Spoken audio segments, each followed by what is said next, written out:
আসসালামু আলাইকুম রহমতুল্লাহ। জুমুআর দিনের 5টি গুরুত্বপূর্ণ আমল। 1. গোসল করা ও পরিষ্কার পরিচ্ছন্ন হওয়া। রাসূলুল্লাহ সাল্লাল্লাহু আলাইহি ওয়াসাল্লাম জুমুআর জন্য গোসল করার প্রতি গুরুত্ব দিয়েছেন। সহিহ বুখারী শরীফ 877 নম্বর হাদিস। 2. সুগন্ধি ব্যবহার করা ও উত্তম পোশাক পরা। এটি জুমুআর দিনের সুন্নত। সহিহ বুখারী শরীফ 880 নম্বর হাদিস। 3. আগে আগে মসজিদে যাওয়া। যে যত আগে যাবে তার সওয়াব তত বেশি। সুবহানাল্লাহ। সহিহ বুখারী শরীফ 881 নম্বর হাদিস। 4. সূরা আল কাহাফ তিলাওয়াত করা। জুমআর দিনে সূরা আল কাহাফ পড়া নূরের কারণ হইবে। সুবহানাল্লাহ। 5.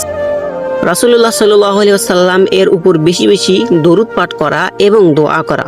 জুমআর দিনে দরুদ পাঠ করলে বিশেষ ফজিলত রয়েছে এবং এদিনে এমন একটি সময় আছে যখন দোয়া কবুল করা হয়।